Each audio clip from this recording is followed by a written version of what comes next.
Okay, in this segment we'll be talking about simple linear regression. Simple linear regression is an extension of correlation, and it allows us to not only talk about a relationship between two variables, but also kind of describe or predict one variable from another.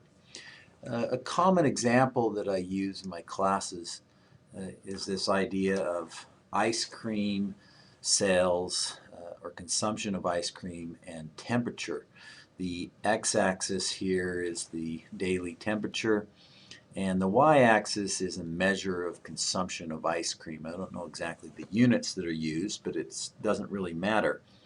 What we can see is that there's a kind of a general pattern that on average, when the temperature is cooler, the consumption of ice cream is low.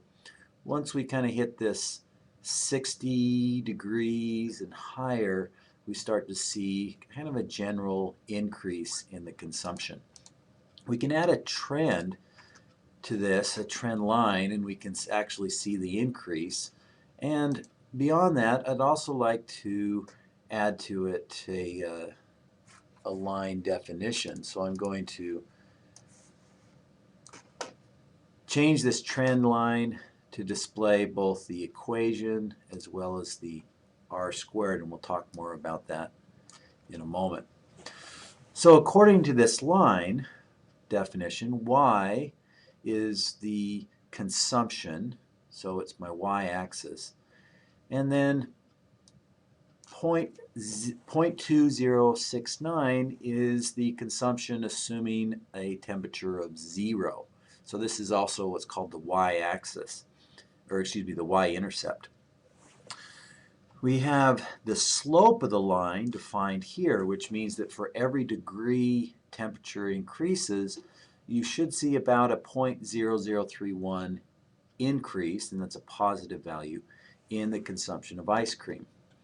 Now, the prediction along this line is not perfect. We can see that there is a lot of error. The r squared tells us something about that error. The r squared is the correlation coefficient between these two variables squared, and in this case it is 0.60, or sometimes we could say that 60% of the variation in consumption is described by the variation in temperature. So as temperature increases, consumption increases. We're not able to perfectly predict that consumption, but we can certainly see a trend. So the purpose of simple linear regression is to predict or understand this relationship between quantitative or dichotomous variables. We have to understand the independent variables and how they are related to the dependent variables. So x is our independent variable, in that case temperature, and y is our dependent variable, or consumption of ice cream. We get the causation effect here because we understand the logic. We wouldn't say that the consumption of ice cream is causing the temperature to increase. We would recognize that temperature is exogenous or outside of the consumption of ice cream and is causing the consumption of ice cream to increase. Now, the type of data that we use is very important. The predictor or independent variables, such as temperature in that case, must be quantitative or dichotomous. They can't be ordinal or nominal. There must be spatiality between each value, and the values must increase. Later we'll learn how to make categorical variables into dichotomous variables. The dependent variables, what is being predicted, must also be quantitative. If it is dichotomous, ordinal or nominal, we need to use other types of linear regressions that we won't discuss in this course.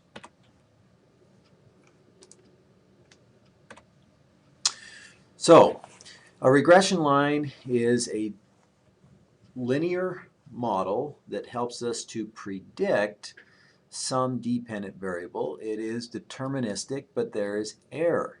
So we can, given an x value, predict a y value, but we know that given our data set that there is going to be some error. That error is the residual, and we can see that defined here. So it is the difference between the actual or sample outcome and the predicted outcome. The line, or regression line, is a linear equation that is trying to minimize these residual or error terms. It is called the least squares criterion. It gets the estimated regression equation by minimizing the sum of the squared errors. These residuals should sum to 0, meaning that the residuals above the line are equal to the residuals below the line. Now there's one small problem with this. We can see that this line would be highly affected by an outlier. We'll discuss that later. So the regression line that gives you this conditional mean of y based on an x is the regression line that is minimizing those sum of squared areas. So it is errors. So it is similar to getting the mean of y given some level of x. We can see a pattern here. We can see that this data generally increases as x increases. When there is no relationship between x and y, then the regression line through the data points would be horizontal. The slope in this case would be 0. So that would mean that there's no relationship. So our best estimate of y is just the average value for y. This is also called spherical because sometimes you see the data kind of in a sphere. It's not in an oblong shape like we saw before. So in this case, the predicted y, or the mean value of y, gives us no information. X doesn't help us to predict some value of y. A scatter plot of 0 correlation may either have a squared shape of points, as the figure above, or a circle shape, which is most common. The equation that we use, that I showed to you before, is the equation for a line. And you've probably seen this before, but you've seen it in the form of y equals mx plus b. So b is our y-intercept. In a regression line, we call it beta 0. The slope here, or beta 1, tells us the slope or the rise over the run of the line. The y-intercept is that point where the regression line crosses the y-axis, where x would be 0. We must note that in our data set, x may never be 0, so we can't really say that the y-intercept is a predicted value. We're just saying that if we were to extend the regression line to the y-intercept, it would cross the y-intercept at some point. The slope is the rise over the run. It is the increase in x over, the increase in y over the increase in x. And it is in whatever units x and y are in. So it'll be the units of y over the units of x. In the next segment, we'll be taking a look at a linear regression output as given in Excel.